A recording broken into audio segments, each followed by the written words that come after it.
ಆಚಿ ಮಸಾಲ. ಎಂತ ಅಡಿಗೆಯ ರುಚಿಯಾಗೋ ರಹಸ್ಯವು 20 ರೂಪಾಯಿ. ಸರ್ಕಾರಿ ಸ್ವಾಮ್ಯದ ಕಂಪನಿಗಳ ಸಾಲಿನಲ್ಲಿ ಎಂಇಐ ಸಾಧನೆಯನ್ನ ಮಾಡಿದೆ. ಎಂಇಐ ಕೇವಲ 2 ವರ್ಷಗಳಲ್ಲಿ 52 ಕೋಟಿ ಲಾಭವನ್ನ ಮಾಡಿದೆ. ಎಸ್ ಮನೋಹರ್ ಅವರ ನೇತೃತ್ವದಲ್ಲಿ ಸರ್ಕಾರಿ ಕಂಪನಿ ಮುನ್ನಡೆಯನ್ನ ಸಾಧಿಸಿದೆ. ಕೆಪಿಟಿಸಿಎಲ್ನಿಂದ ಬರೋಬ್ಬರಿ 189 ಕೋಟಿ ಖರೀದಿ ಆದೇಶವನ್ನ ಪಡೆದುಕೊಂಡಿದೆ. 2025-26ನೇ ಸಾಲಿನಲ್ಲಿ 31 ಕೋಟಿ ಲಾಭವನ್ನ ಗಳಿಸಿದ ಹೆಗ್ಗಳಿಕೆಗೆ MEI ಪಾತ್ರವಾಗಿರುವಂಥದ್ದು.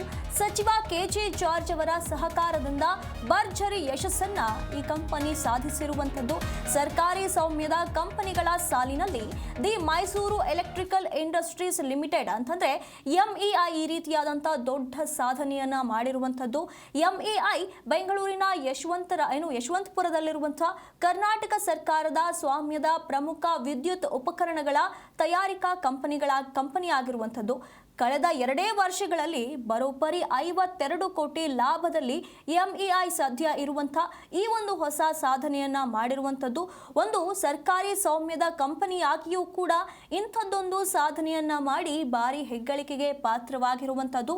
The Mysore electrical industries limited ಅಧ್ಯಕ್ಷರಾದಂಥ ಎಸ್ ಮನೋಹರ್ ನೇತೃತ್ವದಲ್ಲಿ ಈ ಒಂದು ಭರ್ಜರಿ ಸಾಧನೆಯಾಗಿದೆ.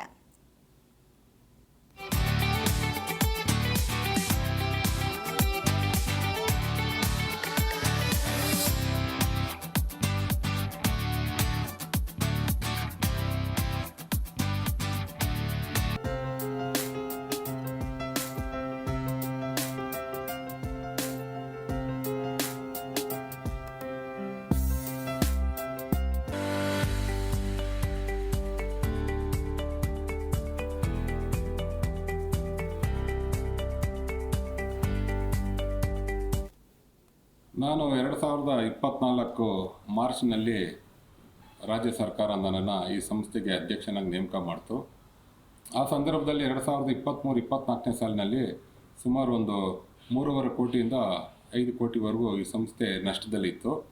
ತದನಂತರ 24-25ನೇ ಸಾಲಿನಲ್ಲಿ ನಾವು 21 ಕೋಟಿ ಹಣವನ್ನು ನಮ್ಮ ಇಂದಿನ ಎಲ್ಲ ವ್ಯವಸ್ಥಾಪಕ ನಿರ್ದೇಶಕರು ಹಾಗೂ ಪ್ರಸ್ತುತ ಅಧಿಕಾರಿಗಳು ನೌಕರರೆಲ್ಲ ಸೇರಿ ಹೆಚ್ಚಿನ ಪರಿಶ್ರಮ ಪಟ್ಟಿದ್ದರಿಂದ ನಾವು 80 ಕೋಟಿ ವಹಿವಾಟನ್ನು ಮಾಡಿ ರಾಜ್ಯದ ಇಂದಿನ ಇಲಾಖೆ ಸಚಿವರು ಹಾಗೂ ಕೆಪಿಟಿಸಿಎಲ್ನ ಅಧಿಕಾರಿಗಳು, ಹೆಚ್ಚುವರಿ ಮುಖ್ಯ ಕಾರ್ಯದರ್ಶಿಗಳು, ಇಂದಿನ ಇಲಾಖೆ ಅವರ ಸಹಾಯದಿಂದ 120 ಕೋಟಿ ಖರೀದಿ ಆದೇಶವನ್ನು ನೀಡಿದರು.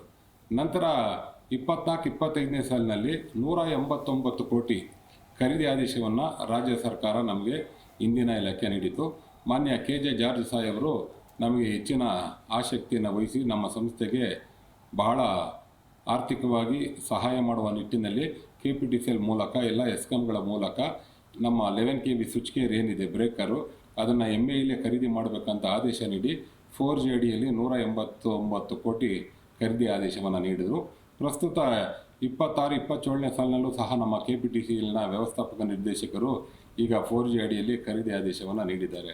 25-26ನೇ ಈ ಬಗ್ಗೆ ಹೆಚ್ಚಿನ ಮಾಹಿತಿಯನ್ನು ನಮ್ಮ ಪ್ರತಿನಿಧಿ ಪ್ರಸನ್ನ ದೇವನೂರು ನೀಡ್ತಾ ಹೋಗ್ತಾರೆ. ಪ್ರಸನ್ನ, ಈ ಎಂಇಐ ಸಾಧನೆಗೆ ಸಂಸ್ಥೆ ಏನು ಹೇಳುತ್ತೆ? ಅಂದ್ರೆ ಇದಕ್ಕೆ ಕಾರಣ, ಮುಂದಿನ ಗುರಿಗಳ ಬಗ್ಗೆ ಸಂಸ್ಥೆ ಏನು ಹೇಳುತ್ತೆ? ಸಾಮಾನ್ಯವಾಗಿ ಸರ್ಕಾರಿ ಸ್ವಾಮ್ಯದ ಕಂಪನಿಗಳಂದ್ರೆ ನಾವು ನೋಡಿದೀವಿ ಬರೀ ಲಾಸ್ ಅಲ್ಲೇ ಇರುತ್ತೆ ಯಾವಾಗ್ಲೂ ಕೂಡ. ಆದ್ರೆ ಸರ್ಕಾರಿ ಸ್ವಾಮ್ಯದ ಕಂಪನಿಗಳಲ್ಲಿ ಯಾಕಂದ್ರೆ ಆಡಳಿತ ಸರಿ ಇರೋದಿಲ್ಲ ಅಥವಾ ನಾಯಕತ್ವದ ಕೊರತೆ ಮತ್ತೆ ಕೆಲವೊಂದು ಸಮಸ್ಯೆ, ಕೆಲಸ ಬಂಡವಾಳದ ಕೊರತೆ ಕೂಡ ಕಾರಣ ಆಗಿರುತ್ತೆ.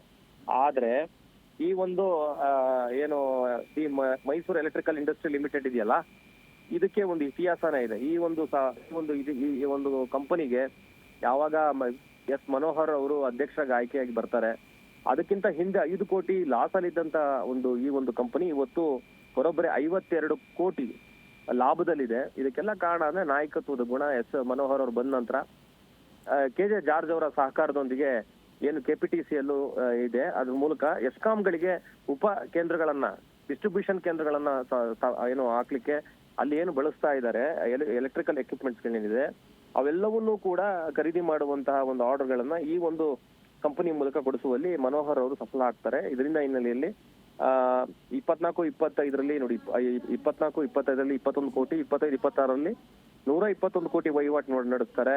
ಜೊತೆನಲ್ಲಿ 25-26ರಲ್ಲಿ 31 ಕೋಟಿ ಲಾಭ ಮಾಡ್ತಾರೆ. ಹಾಗಾಗಿ ಸುಮಾರು 52 ಕೋಟಿ ಲಾಭ ಮಾಡೋದ್ರಲ್ಲಿ ಎಸ್ ಮನೋಹರ್ ಅವರ ಪಾತ್ರ ಬಹಳ ಪ್ರಮುಖವಾಗಿರ್ತದೆ.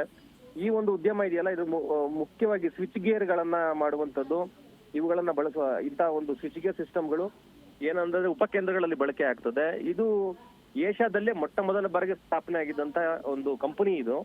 ಇವತ್ತು ಈ ಕಂಪನಿಯನ್ನ ಲಾಭದ ಹಾದಿಯಲ್ಲಿ ಮನೋಹರ್ ಅವರು ತರೋದ್ರಲ್ಲಿ ಸಫಲರಾಗಿರುವಂತದ್ದು. 25 kV, 63 kV, 100 kV, 255 ಮತ್ತೆ 500 kV ಸ್ವಿಚ್ ಗೇರ್ ಗಳನ್ನ ತಯಾರಿಸುತ್ತೆ ಇದು.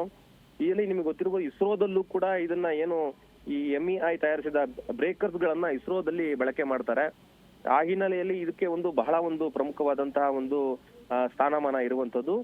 ಈ ಒಂದು ಕಂಪನಿಯನ್ನ ಇವತ್ತು ಲಾಭದ ಹಾದಿಯಲ್ಲಿ ತರೋದ್ರಲ್ಲಿ ಸಫಲ ಆಗಿರುವಂತದ್ದು. ಮತ್ತೆ ರಾಜ್ಯದ ವಿವಿಧೆಡೆ ವಿದ್ಯುತ್ ದುರಸ್ತಿ ಕೇಂದ್ರಗಳು, ಅಂದ್ರೆ ಈಗ ವಿದ್ಯುತ್ ಈಗ ಏನು ಎಸ್ಕಾಂಗಳು ಇರ್ತಾವಲ್ಲ, ಅದ್ರಲ್ಲಿ ಉಪಕರಣಗಳಿರ್ತಾವಲ್ಲ, ಅವಕ್ಕೇನಾದ್ರು ದುರಸ್ತಿ ಬಂದ್ರೆ, ರಿಪೇರಿ ಬಂದ್ರೆ ಅವಳ ರಿಪೇರಿ ಮಾಡುವಂತಹ ಕೇಂದ್ರಗಳನ್ನು ಕೂಡ ಇವರು ತರೆದಿರುವಂತದ್ದು. ಈಗ ಯಶವಂತಪುರದಲ್ಲಿದೆ, ಮುಂದೆ ಬೀದರ್ ಅಲ್ಲಿ, ಮೈಸೂರಿನಲ್ಲಿ ಮತ್ತೆ ಚಿತ್ರದುರ್ಗದಲ್ಲಿ ಈ ಒಂದು ಕೇಂದ್ರಗಳನ್ನ ಸ್ಥಾಪನೆ ಮಾಡುವಂತ ಗುರಿಯನ್ನ ಹೊಂದಿರುವಂತದ್ದು. ಈ ಹಿನ್ನೆಲೆಯಲ್ಲಿ ಈ ಏನು ಸಾಧನೆ ಏನಿದೆ ಇದು ಮೆಚ್ಚುಗೆಗೆ ಪಾತ್ರ ಆಗ್ತಾ ಇದೆ.